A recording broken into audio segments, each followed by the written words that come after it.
Hello, Ellen. Hello, Maureen. Good to see you again. Great to be here. Yeah. Hi, Sebastian. Hi, Maureen. Happy to see both of you. Looking forward to a very insightful conversation with lots of takeaways. That's my goal. Yeah, I mean, I don't know if you've heard them, Maureen, but lately we've been doing quite a bit of kind of North America focused coverage.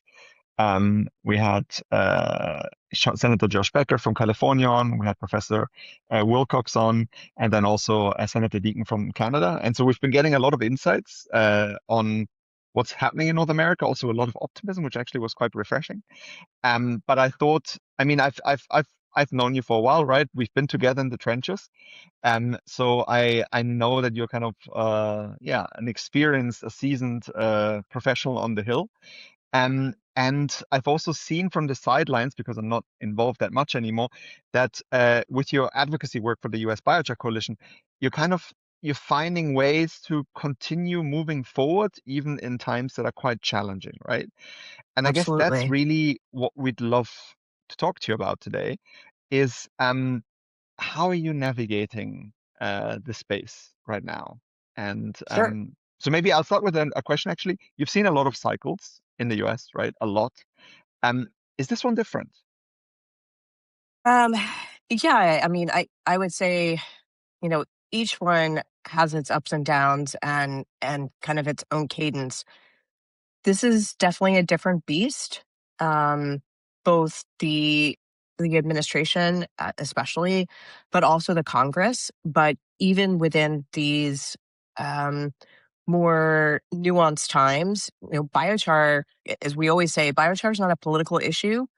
It is an emerging industry, and there are avenues of opportunity to work with the administration as well as to work with Congress. And we're starting to see some fruits of all of our hard work that we put in. Like, we have a 45Q bill, that was introduced like 3 weeks ago. I am overjoyed about that. We are recognizing that pyrolysis is one of the few technologies out there that can address an enormous worldwide problem, but definitely in America, and that's PFAS. Pyrolysis destroys PFAS, and the biochar can help remediate property land that is already affected by PFAS. So those are two major issues that are um, items that we've been working on for quite some time that we're actually seeing some progress on.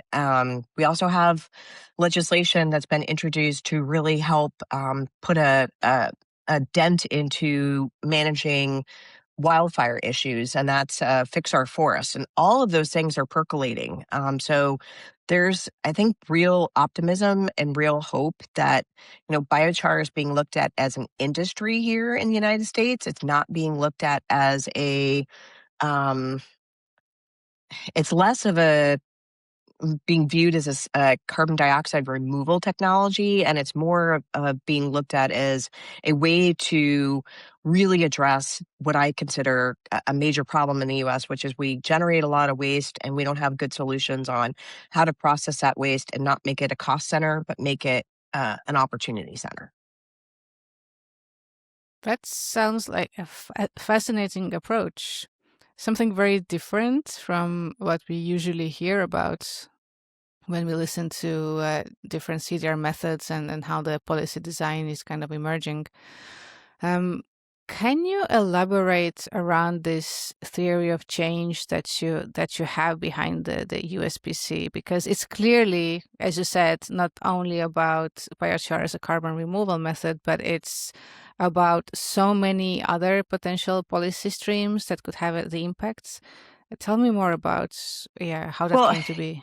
it's just reframing, right? Like, it depends on what office you're going to. I mean, Sebastian's seen this, right? Like, if you're talking to Ron Wyden, you're not talking to his counterpart on the other side of the finance committee, Senator Crapo. Ron Wyden might be more concerned with the carbon recycling capabilities of biochar. Crapo is probably more concerned with that he has a ton of biomass in his state that he needs to be able to deal with properly, right? We've had a lot of beetle kills, we've had droughts, we've had job destruction in the forestry industry, right? So Crapo's looking at it from one side of the coin and Wyden's looking at it from the other side of the coin, but they can both incentivize what they want to do with biochar by getting behind and supporting the 45Q bill, right? It was introduced as a bipartisan bill.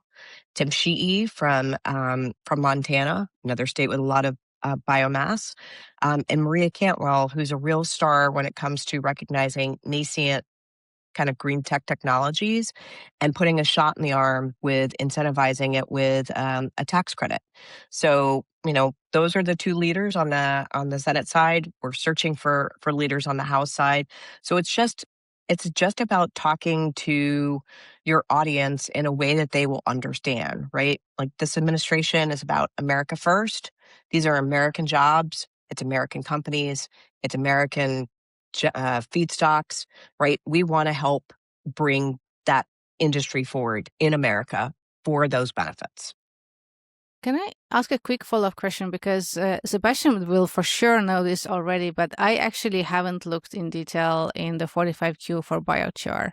So can you recap, like, how exactly does 45Q now work for biochar? Well, 45Q doesn't currently work for biochar, right? So it is a credit that names specific technologies. That means I misunderstood, because I heard that now we have 45Q for biochar, and I thought that, oh, that sounds interesting. So where we are in the process is there is an existing credit, right? It's always easier to modify an existing credit than it is to introduce legislation that literally makes something from whole cloth, right? We're going in like a tailor and, taking it in or letting it out or shortening it or lengthening it. So 45Q right now is a tax credit that incentivizes the capture and either beneficial reuse or storage of carbon. But it names two technologies, two very big, expensive technologies, which is carbon capture and sequestration. That's actually how this credit started. And then in 2017, direct air capture was added to it. So so there's nothing for biochar, because we know well how it works for DAX and BECS, but there's nothing for biochar at this point. Or if biochar CCS. qualifies, we are unaware of that. There may be what's known as a private letter ruling, right? So it's basically Sebastian's company that's producing biochar goes and knocks on the door of the Treasury and says, we believe that we actually qualify for this, and we would like to have a private discussion with you. And the Treasury would allow that one project under those terms to qualify. But the key to this is the first word of that movement, private. So it's not something that's crowed about. The rest of the industry doesn't know about it. So if there are projects that qualify, we are unaware of that. So what the legislation that I'm talking about, it's Senate Bill 3778. It's called the Carbon Resources Innovation Act. What it does is basically future-proof the language. So it doesn't say biochar now qualifies. What it does is it makes the technology agnostic. Say what you want it to do, right? We want you to capture carbon, store it, or beneficially reutilize it, and let those other technologies compete. So it's not just biochar, right? Like methane pyrolysis would qualify, wood vaulting would qualify, some other technologies that would be able to perform at the level that they're asking for would qualify. Biochar is just, quite frankly, the lion's share of a lot of the carbon capture that's going on out there. And so, obviously, we're very supportive of this legislation. So does that make sense? Yeah, this legislation, as far as I know, has been worked on for at least 2, if not 3 years, by a wide range of stakeholders in the US, because it kind of is creating, I guess, this tech neutral 45Q. Exactly. So it's really not just about biochar, and it's something that I think the whole industry is very supportive of. And I'd love actually to go a bit deeper on that. One thing that I wanted to say, because of how you commented earlier, a big difference in the US and Europe, I find that policymaking in the US, well, advocacy work on the Hill, is actually very honest in a certain sense. Because what I've been so impressed by when we go into an office of a congressman or woman is it's hyper personalized what you tell them, right? Like it's exactly what you said. It's like, you know exactly kind of what they're after. And they care what happens in their constituency as a result of what you're going to say, right? Whereas I find that in Europe, we kind of make it much more generic, and it's often kind of a much broader, higher level argument. So I've always found that actually we can learn a lot from US policy work because you go really specific, as you said, right? Like you really figure out what that individual cares about and what their constituents care about. We do, because I mean, you've seen this, Sebastian, right? We have very limited time with them, right? It's about, you're checking your watch, it's usually 20 minutes, right? You've got to hone your argument down so that it matters to them, right? Because otherwise they've got they've got issues that are just coming out of the woodwork, and everything changes really rapidly. So we have to make it resonate for that specific member. And yes, we do go.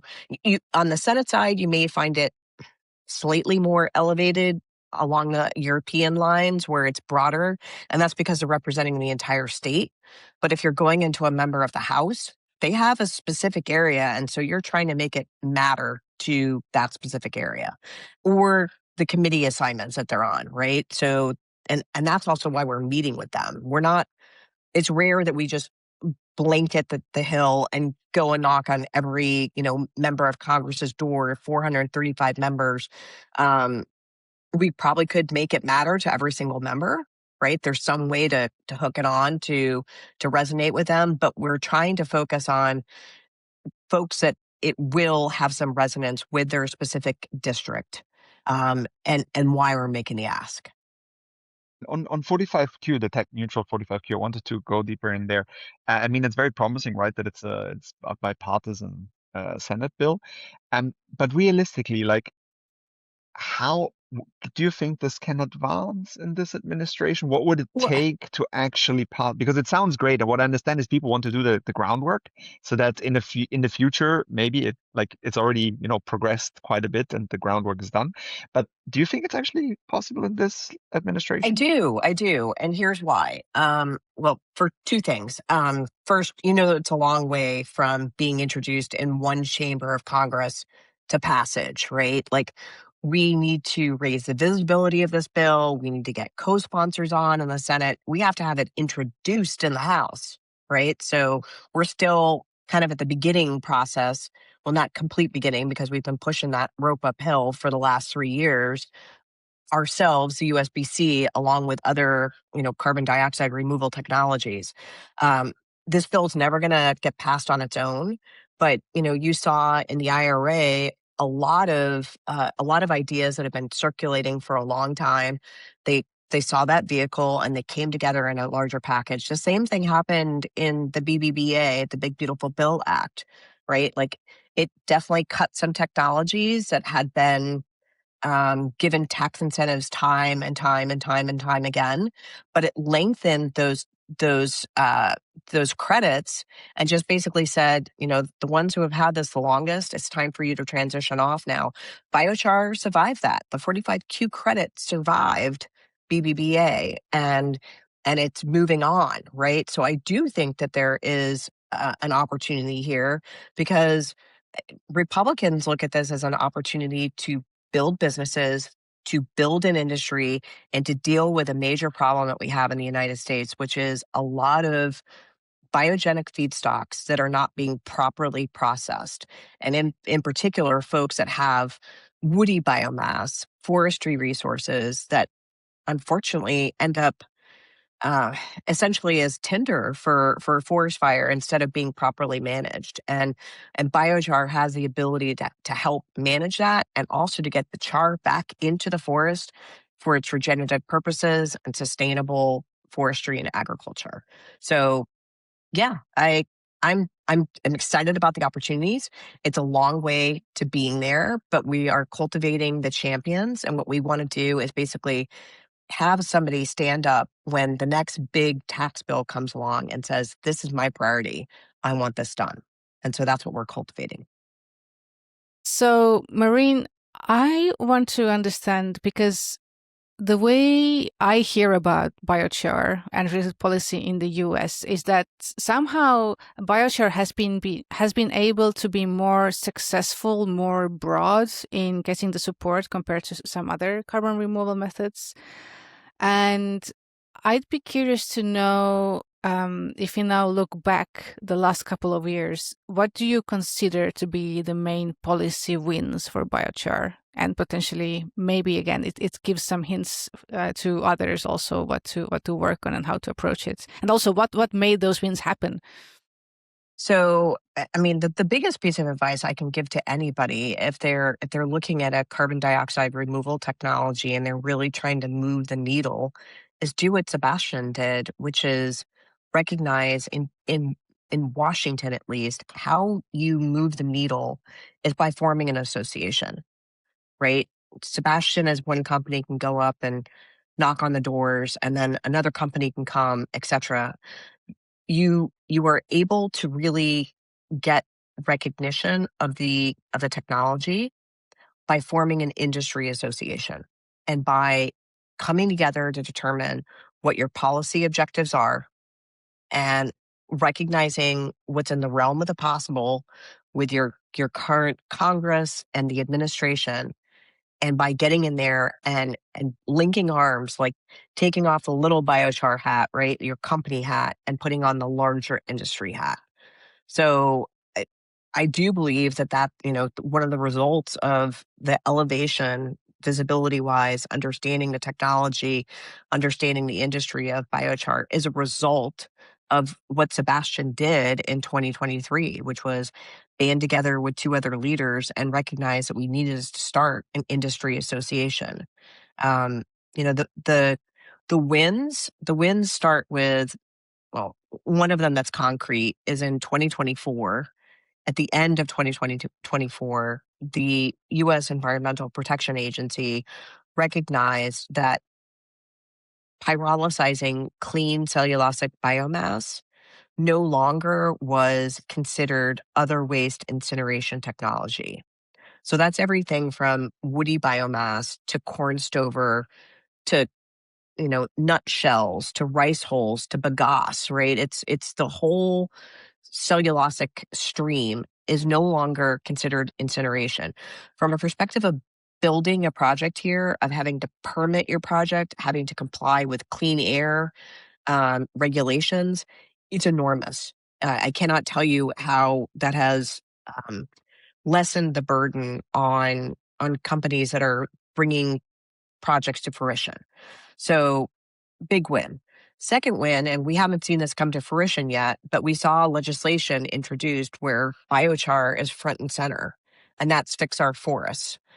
Bruce Westerman, we at the beginning of our organization, Sebastian, we had Pat Shireen from Meltzer testify in front of Bruce Westerman's committee. He's the chair of the House Natural Resources Committee, and he's a certified forester. So he understands what biochar can do.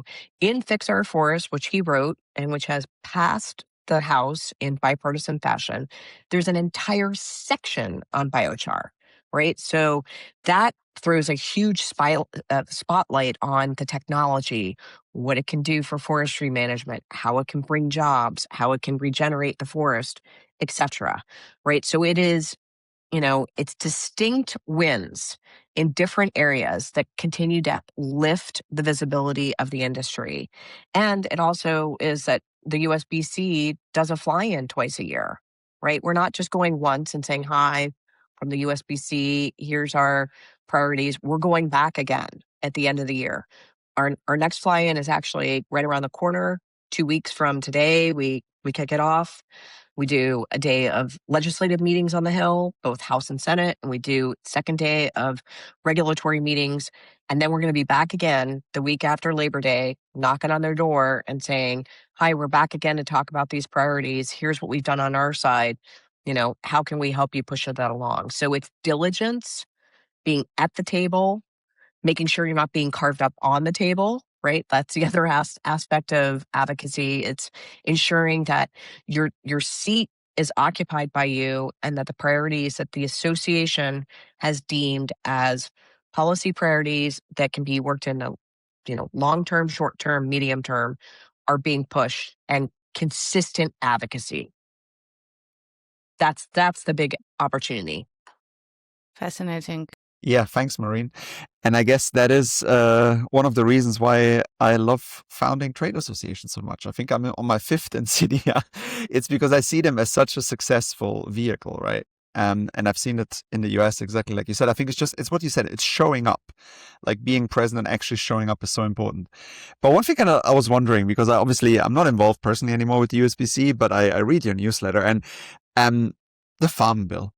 I want to talk about it because it's something when I founded the USBC, it was, there's this huge opportunity of the Farm Bill. Let's better use it because it's going to close in 6 months. 3 years later, the Farm Bill might close soon. So can you talk a bit about, just makes sense to Europeans, how something like, how can you be working on a bill for 3 years that's supposed to close any minute? And how is it like to work on something like this? So strange times, right, Sebastian? And you're right. The Farm Bill was utilized as like the way to get the USBC formed and get the biochar industry off the sidelines and onto the field, right? That was the kind of the big impetus. So yes, we are operating under 2 extensions of the 2018 Farm Bill. Not great policy, to say the least. But this, really relates to where the rubber hits the road in politics, right? So 2024, we saw a major election where the president's party changed. We had Trump brought in for a second term in 2022. There was a change in the Congress, meaning that the House went over to the Republicans. And so different parties have different priorities when it comes to legislation. On top of that, in 2025, a major portion of the Farm Bill that really brought what I consider the strange bedfellows together was stripped out of the Farm Bill and put into BBBA. And that is What's the BBBA? Nutrition, the Big Beautiful Bill Act. Yeah. That's the name of the large reconciliation bill that passed through the Congress last year. So the nutrition title, which is, if you're an inner city Democrat, or you're a member that's from, right outside of a major city in a suburban area, why are you voting for an agricultural bill? Now, hopefully you're smarter than that and you recognize, well, everybody needs to have food on their table, and unless you actually have a small farm in your backyard, you're dependent upon producers producing your food, and you would think that you would want to be involved, but people get very parochial. And so in order to have those elements vote for a mostly agricultural bill, they included a nutrition title in the bill. That nutrition title was essentially moved over to BBBA. So a lot of the incentives to come together for a Farm Bill have been lessened. It's not something that people are clamoring for because a lot of stuff was taken care of in the BBBA.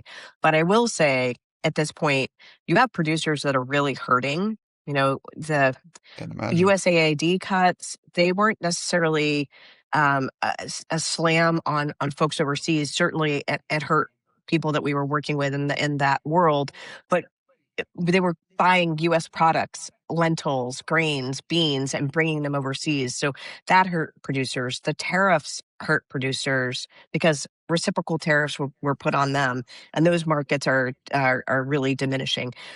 Input costs have gone up majorly, whether it be fertilizer or gasoline now, or what it takes for you to bring in aluminum to be able to build machinery. So producers in our agricultural world are really hurting. They got a little bit of a bailout from the administration, but there is definitely more of a clamor to get off the sidelines and get on the field for the Farm Bill. I will say it has advanced in the House. G.T. Thompson got it out of committee with a number of Democrats on board, which quite frankly surprised me, given all the hurt feelings over BBA stripping out the nutrition title. But it did pass in bipartisan fashion. It is not moving very quickly on the Senate side. And as you know, it has to move on both sides. It has to be conferenced and it has to go to the president. So it remains to be seen whether it is possible to produce this bill, especially in an election year. There's a lot of moving parts when politics comes into it. You know, you've got. But it's always election year in the US. Like every other year is election year. So I always hear, yeah, but we can't do this in election year. And I'm like, come on, it's election year all the time. You're correct. Congress has an election every 2 years, right? All the members of the House are up and a third of the member of the Senate. But needless to say, this is a big one because of the reactions to the Trump administration. So it's pivotal, right? And so, yes, it's a big one. Midterms are always a big one. What can I say? It's America, Sebastian. We're weird. You've got a tough job. But yeah, let's get practical. If we take a typical biochar project developer or a farmer, what do you think, Maureen? What policy instrument to date has been most decisive in actually getting them over line to either produce biochar or use biochar? Like, are we at that place where we see actual results from the policies that are in place? We are. The results are slowly gaining some momentum. So, a number of years ago, a new conservation practice code was proposed. The 336 Conservation Practice Code, which talks about carbon, getting carbon back into the soil. The USDA administrates this in a very dispersed way, meaning that USDA in Washington, D.C. puts forth this policy, allows the practice code to be implemented, but each regional area administers their conservation practice codes differently. And that's because each region has different areas that they really need to focus on, right? One area it may be more nutrient management, and another area it may be reducing the need for irrigation, and some it may be both, right? So it's the United States, we're one United States, but we are very, very, very, very regional. And as a result, the practice code uptake has been disparate, meaning that I'll give you an example. We have a member in the southeast of the United States, Georgia. They do a lot of work with the NRCS in Florida, meaning that they work with the NRCS. The NRCS actually pays producers, a farmer, to utilize biochar to get carbon into their soil. And as a result, the people that are making the biochar receive payment for their biochar. But in their own state of Georgia, the regional conservationists actually haven't really implemented that code. So one of the things that we're doing in conjunction with others in the biochar industry is really starting to reach out on a regional basis to educate those regional conservation folks about the benefits of biochar, how it can be utilized, how to get it into producers' hands, and whatnot. So, we're starting to see an uptick in that. There are other programs at USDA that also help biochar producers. It depends on what you're doing with it. There's regional programs. There's ways to have either loan guarantees or grants, but that's if you're swinging your technology really to be producing energy as opposed to, like, if you swing your technology and you're focused on energy, biochar may be an end product, a byproduct of your energy production, but it's not your primary purpose, right? The majority of the folks that are in the USBC are focused on producing biochar and not energy.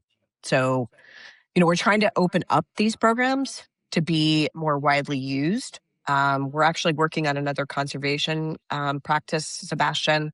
We're trying to open up the 590 practice code, which is for nutrient management, to include the utilization of biochar as one of the practices in that practice code. But, it's slowly chipping away at implementing, a broader range of practices at USDA. And we're also starting to lay down some groundwork at the US Forest Service, because if Fix Our Forests pass and ultimately is implemented at the Forestry Service, we want the understanding of the industry, the organization, and what biochar can be really doing for the Forest Service to be front and center. And on the USDA, on these conservation codes, I think this is such a good example because of how different it works. They're not about carbon removal at all, right? They're about farmers and about productivity and regenerative practices. And I know Enhanced Weathering, for example, was also trying to create kind of one of these codes, right, for it. And something like this, I mean, it could exist in Europe in the Common Agricultural Policy. It's not like we could create similar mechanisms, and I think they are so strong because they are sustainable in terms of longevity, right? They're much harder to argue between one administration and the other, because you would have to argue that this practice that is good for farmers shouldn't be kept anymore, right? So I find it a much more robust way of trying to get carbon removal policy off the ground is to focus on these codes. Exactly, because they're not focused on carbon removal. They're, they'll tell you go into a meeting with them, and their perspective is producers first, farmers first. What can we be doing to help the producers, right? And so, this is going back to the discussion of taking a hit on payments from USAID, tariff difficulty on, imports of fertilizer. This is one way to address American-made products, working to help U.S. producers lower their burden of fertilizer, and ways to manage. We're not even using the word sustainability anymore. We're using the word resilience, right? Because it's not attached to any connotations from prior administrations. What we're trying to do is give opportunities for producers to better weather the tempests that many of them are experiencing. Well, thanks so much, Maureen. I think we're at time and we have to wrap it up here. But I learned a lot. It sounds like one of the big lessons for other CDR methods is look beyond the carbon removal policy and climate policy and see what other tools might there be to help you get support for your technologies. Absolutely. Sebastian? And the other one is, band together with like-minded entities and form an association, because that's where you get the mass, and that's where people are listening to you as an industry association, as opposed to, ones and twos that are doing something. So thank you so much for the time. Thank you, Maureen. It was really nice. appreciate it. Keep up the great work. Thank you. Bye-bye.